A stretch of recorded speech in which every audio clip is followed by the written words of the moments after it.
Hello everyone. First of all, I am very sorry for the state of this room. It is my office, but it doubles up as a photography studio, and it's also where my pet rabbit lives. You can see the cage in the bottom corner, so sorry about the multitude of objects around me. So as you know, we are in the middle of the coronavirus outbreak, so I cannot go to Leeds to deliver my speeches anymore, so I've decided to do this online. Today we've got an English speech, which I rarely do. Usually they are French speeches. And the topic of the week when I made this speech was IT and technology.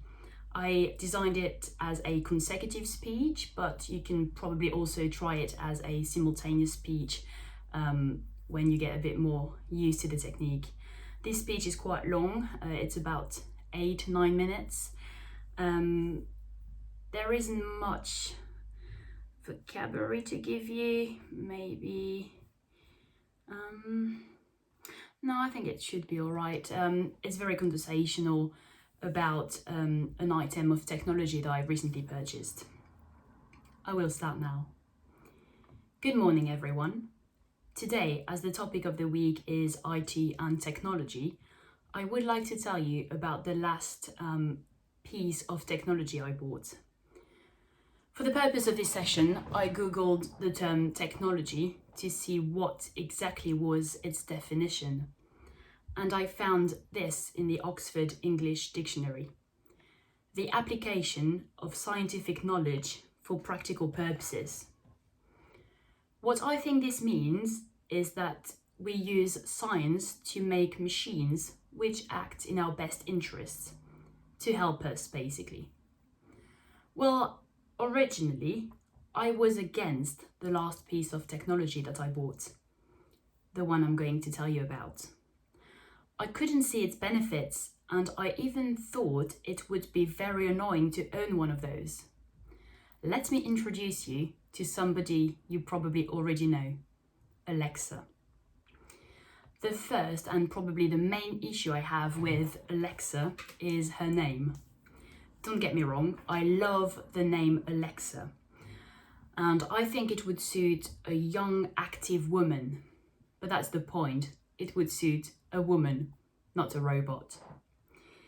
We have all heard a lot about feminism and the objectification of women, especially in today's society, where every day on the news you can hear about a new scandal involving usually a powerful man who has been disrespecting and abusing women for years. We can think of Weinstein, for example, amongst others. So I did not quite like the idea of some sexualized robot in my home bearing the name of an Eastern European immigrant. I do not want to feel as if I were exploiting someone. Alexa, do this. Alexa, do that. It's just not my type. Secondly, and for more or less the same reason, I did not want my boyfriend to get too used to giving orders to women. After all, maybe Alexa has no problem with putting toilet paper on the shopping list, or looking up on the web how many hearts an octopus has. But I do, and I don't want him to get too used to doing that. Thirdly, Alexa doesn't understand the concept of politeness, and she doesn't require the use of magic words such as please or thank you. You can just tell Alexa to shut up, and she will do so without even putting up a fight. I simply don't think that's right.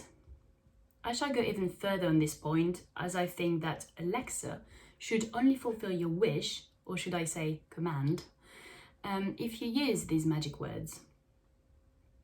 Last but not least, I thought that using Alexa would turn us all into couch surfing potatoes. Just think about it, you don't even need to get up anymore. You can just say, Alexa, order ink for the printer.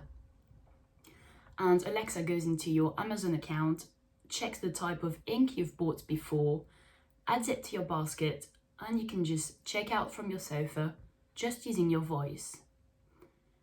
However, As everyone in your family can talk to Alexa, you can easily see the issue that arises from that if you have children. So you get the idea. I wasn't very keen on getting this kind of technology. It never went any further because I never considered purchasing one of these bodiless and soulless slaves. However, it all became a bit complicated when my boyfriend asked me to get him one for his birthday. Actually, it wasn't very complicated. What I mean is that it led us to a very heated debate.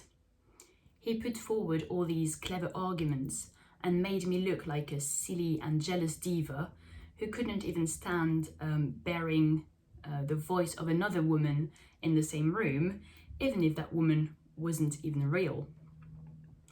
I stood my ground for a few months, but eventually gave in and bought him Alexa for his birthday.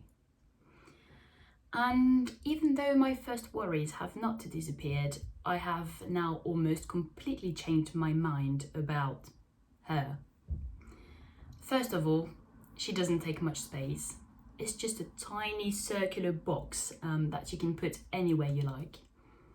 The first thing I like about Alexa is that you can teach her your morning routine. So, for example, I like to wake up to the sound of chirping birds before listening to the news. Alexa does just that and even more. She does wake me up to the sound of chirping birds before giving me her fact of the day, which is always very enriching. After that, she connects me to BBC News for a news digest. Finally, she gives me the weather forecast, and since I got her, she has basically advised me not to go out, not to go to work, and to stay at home because of Storm Ciara and then Dennis, which seem to have swept across most of the UK and virtually taken Yorkshire off the map from what I hear from her. Another useful thing is that as I got used to having my phone on me all the time, I can barely read the time on a traditional analog clock anymore.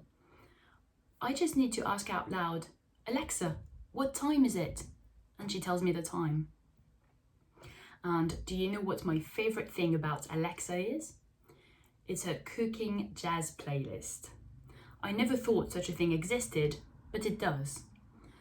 I always hated cooking because I found it very boring, but now you can see me wearing my best apron and flossing in the kitchen while marinating juicy tuna steaks, following the agile moves of renowned chef Jamie Oliver.